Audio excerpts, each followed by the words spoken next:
Welcome to Astro Reads with AMZN. I am AMZN, and today we're getting into Taurus's July reading. So let's get started. We're going to do a general spread first, and then we're going to move into love and romance, then slide over to career and finance, and then lastly get some advice from my oracle deck. And I will be using the Mermaid Tarot deck as the main deck today. So, let's get this show on the road, shall we?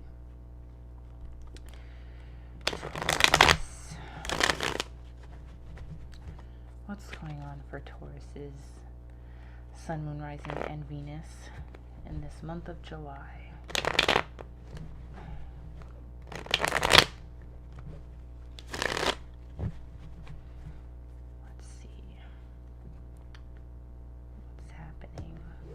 Tauruses in July.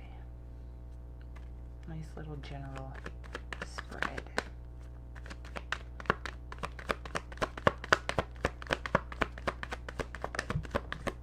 Okay. Let's see if anything else wants to come. Oh. Okay.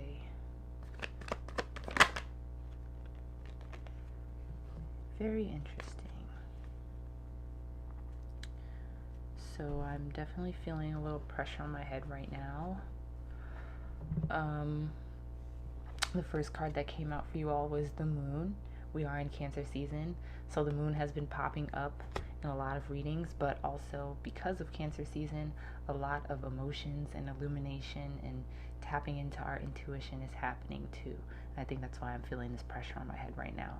Again, specifically like here and like here. And this isn't too tight, I promise. But, you know, definitely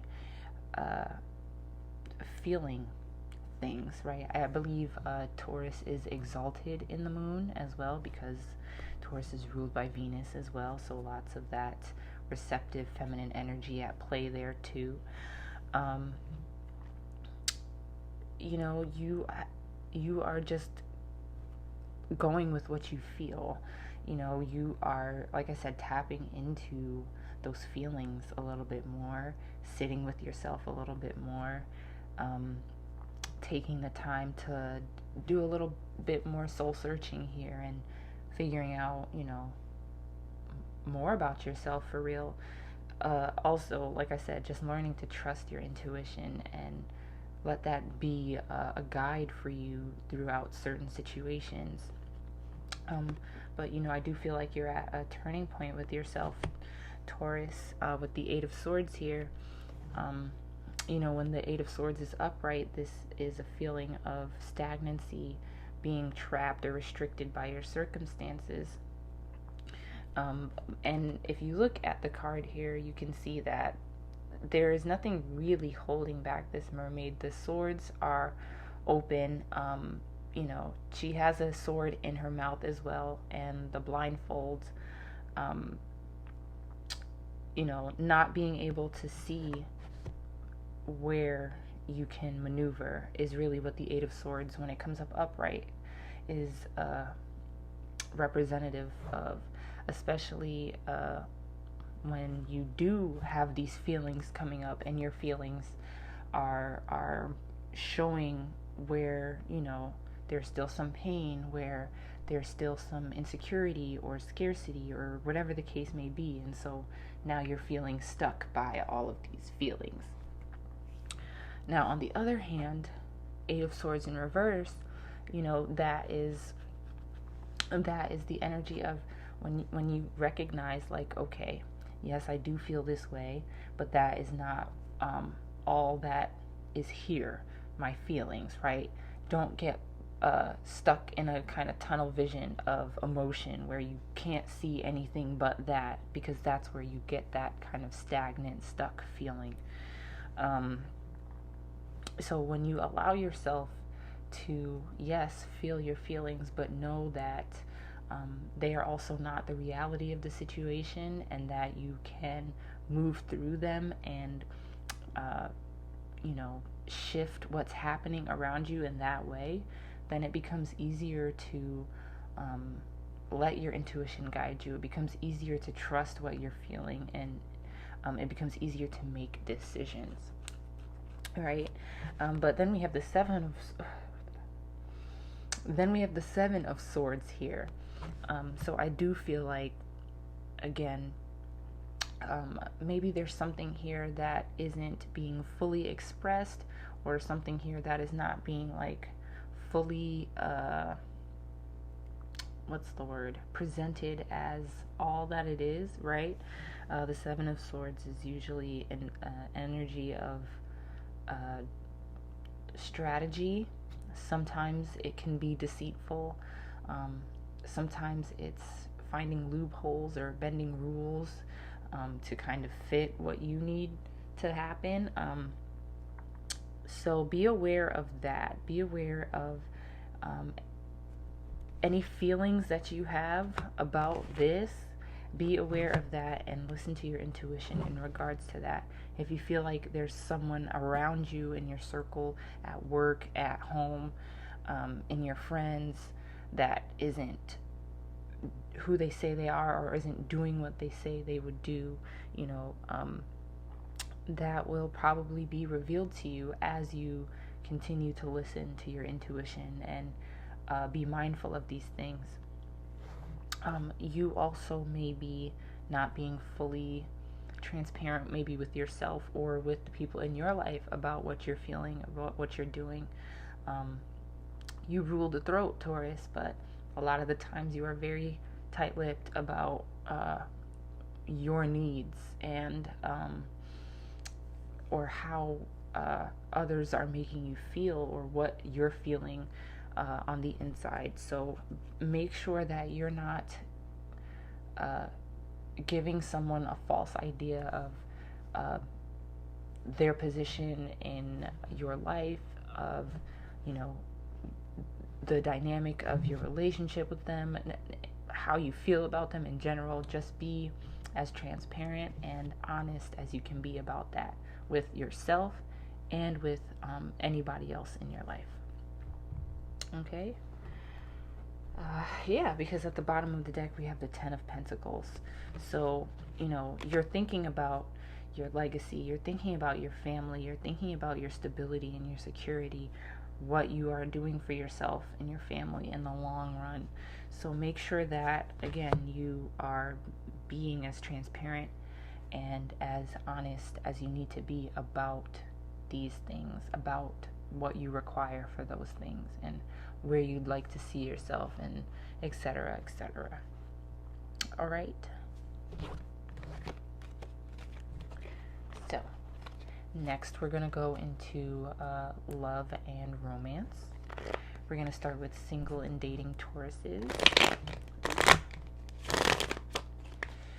What's going on in love and romance for you all? Sun, Moon, Rising, and Venus.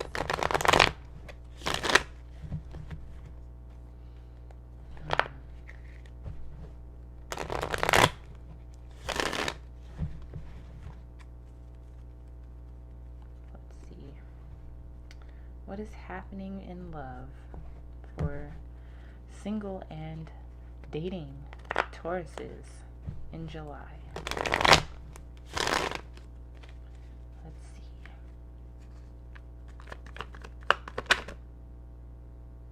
Take that one.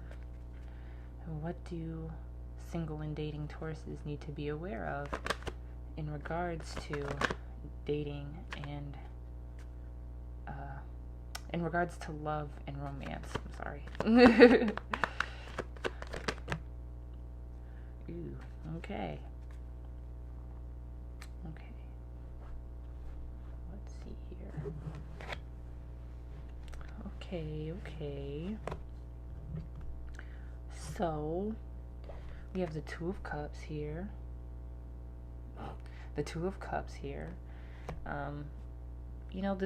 That's a great energy to pop up. You are seeking out people that are able to reciprocate the things that you are giving, or you are even just figuring out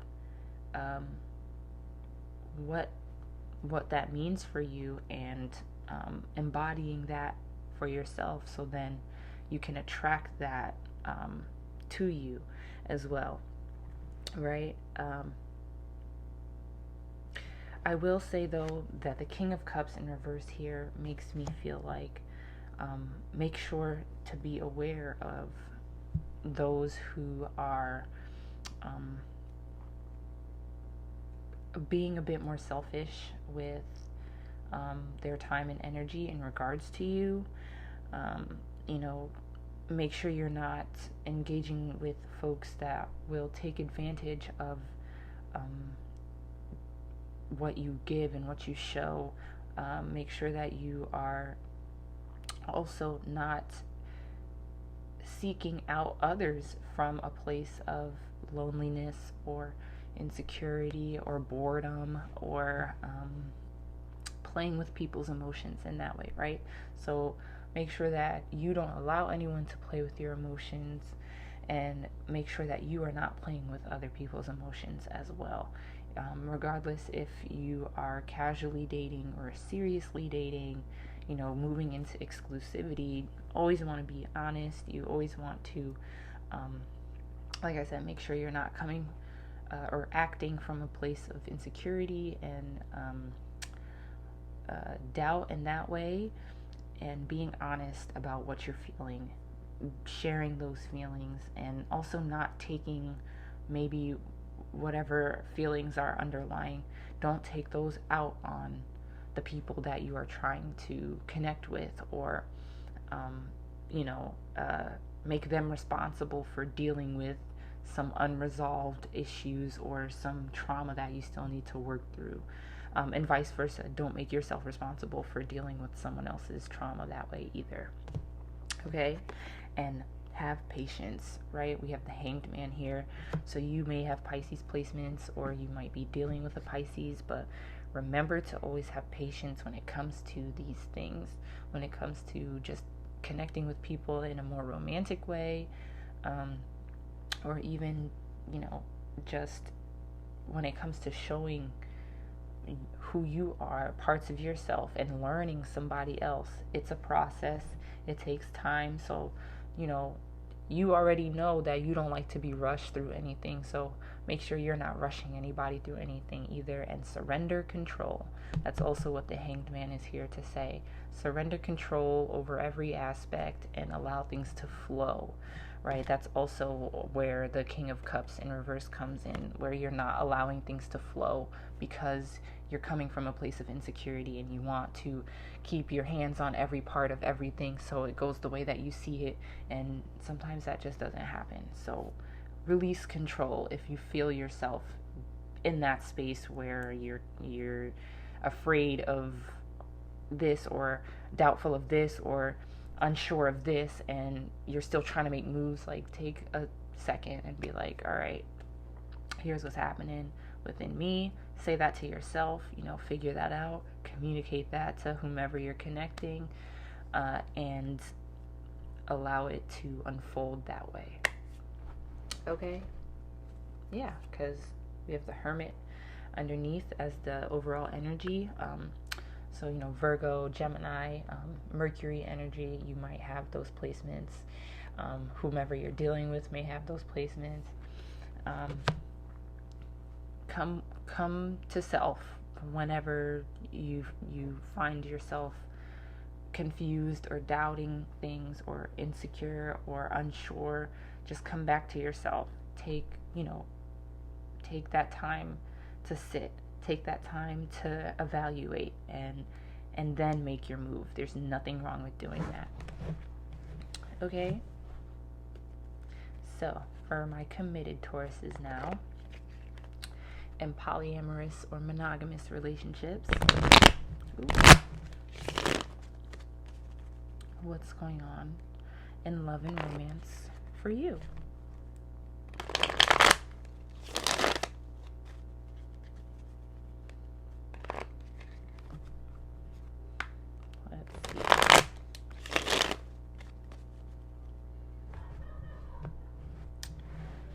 Sun, Moon, Rising, and Venus. Committed Tauruses. What's in store in love for you? Okay.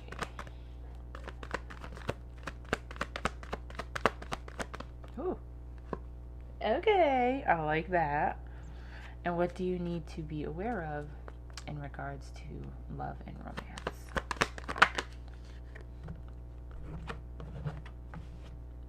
Alright, this is nice. I like it. I like it. This is good.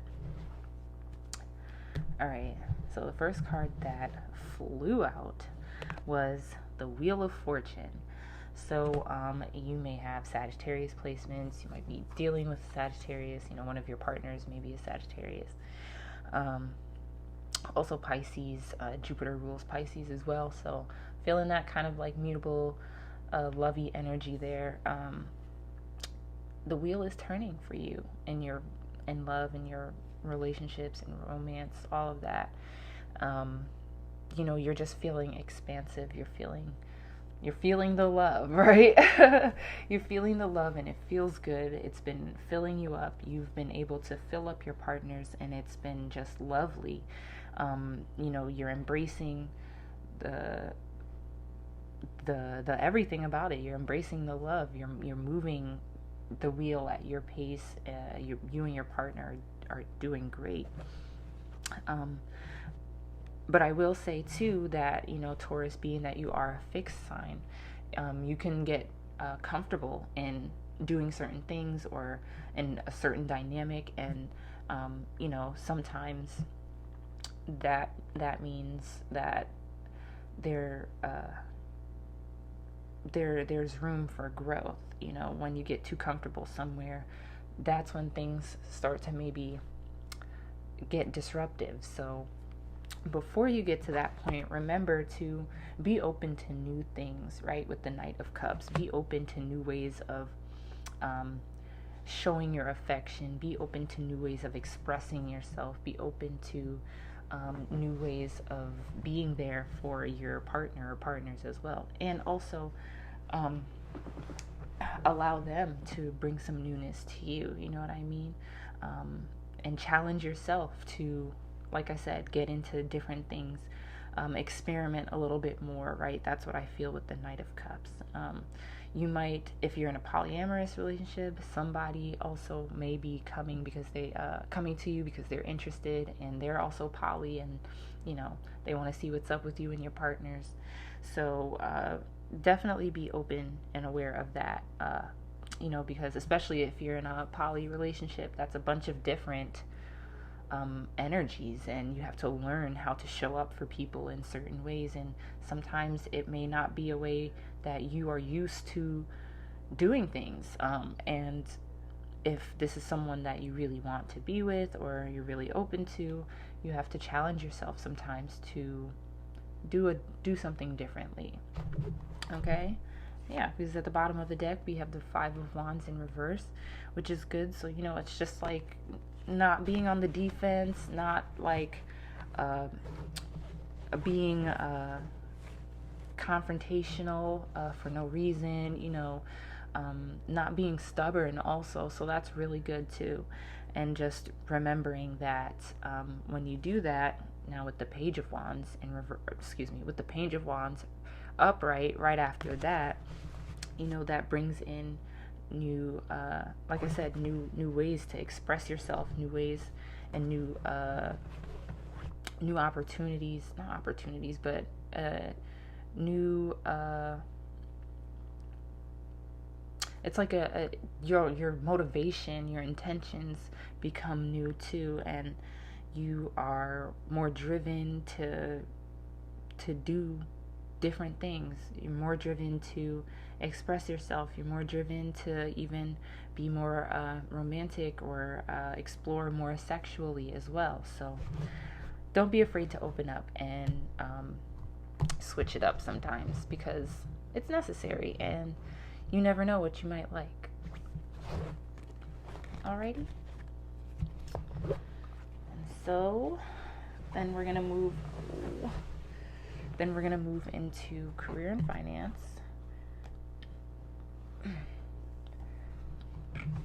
Excuse me.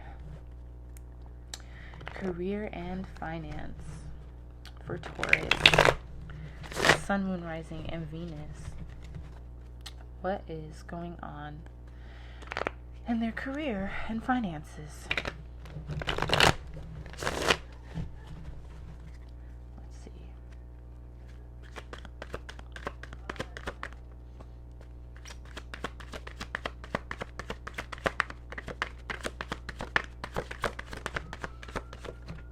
Okay.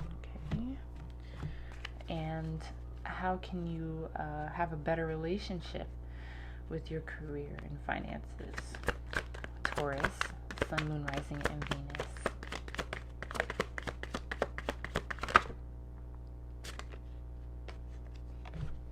Okay. Let's see here.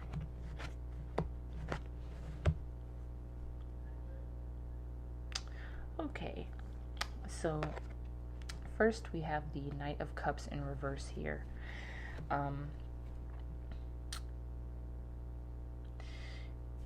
You may want to come forth with some new ideas, or someone may be wanting to come forth to you with some new ideas, or a different or new like career moves, new money moves, and they're not exactly sure how to do that yet, how it's going to hit for you, right? Or you're not exactly sure how it's going to hit for whomever you are going to connect with about this. Also feeling like this is you kind of being doubtful about what this move can do for you. I also feel like it's like not wanting to necessarily change up what you've been doing already. And so, you know, Taurus, again, being that you are fixed, you can get very comfortable in certain positions, and when it comes time for there to be change, or for you to make a specific kind of decision that involves more change, and it could maybe create some instability in the moment, that's very hard for you. And sometimes you may run away from that because you aren't sure of the return that you're going to get. You don't see how you can stabilize. You don't see how it's going to make something better for you, and you're already fine with what you have now. And then here with the Four of Swords in reverse after that, I feel like you know, it's been excuse me, it's been making you like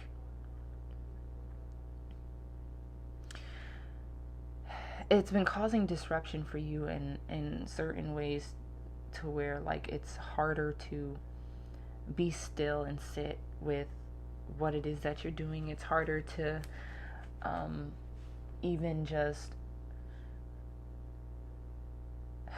you know, that like you can't stay in that position forever, or you know that there's going to have to be some motion, some movement, some pep in your step when it comes to this. And that's why the Four of Swords is here in reverse, because as much as you do take your time with certain things, like sometimes you wait too long, sometimes you don't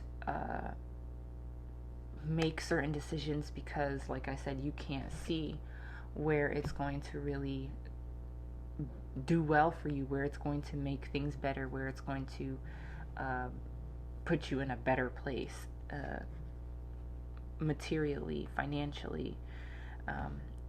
But I say all that to say that what you need to be aware of is that, you know, the opportunities are there, with the Ace of Pentacles here. But that requires you having to take those steps outward to see them, or take those risks, or even just creating them for yourself and recognizing, like, okay, there's some things that I have to switch up. There's some moves that I can't be too slow on, or that I have to make and have faith in that way.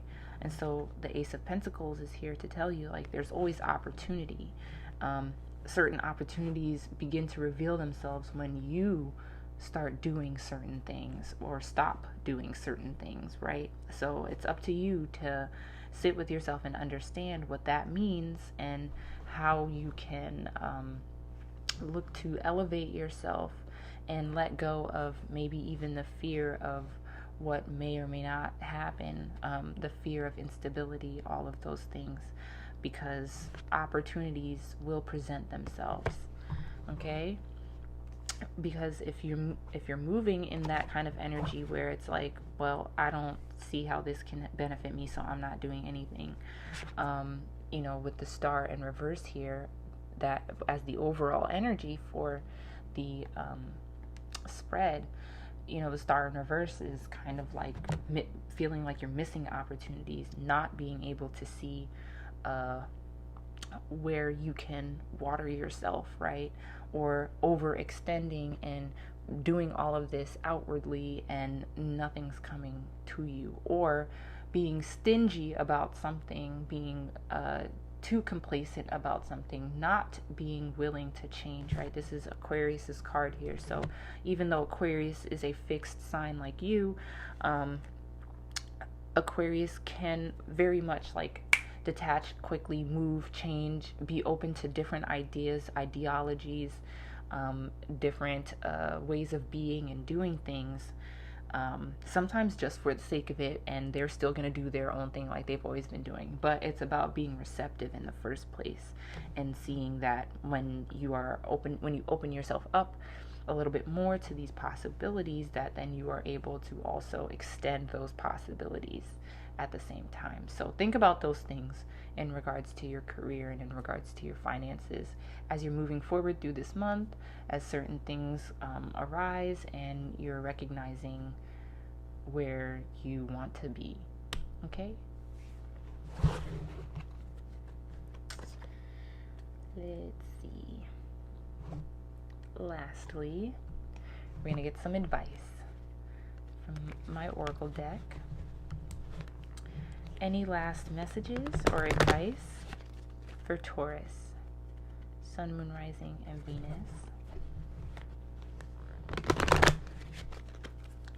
Any last messages or advice for Taurus?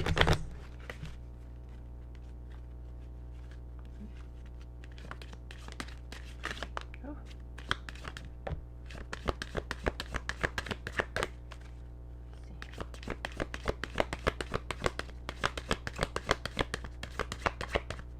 I'm feeling more pressure on my head, so I feel like, especially do some crown chakra work, tap into your intuition more, meditate some more. I definitely feel that.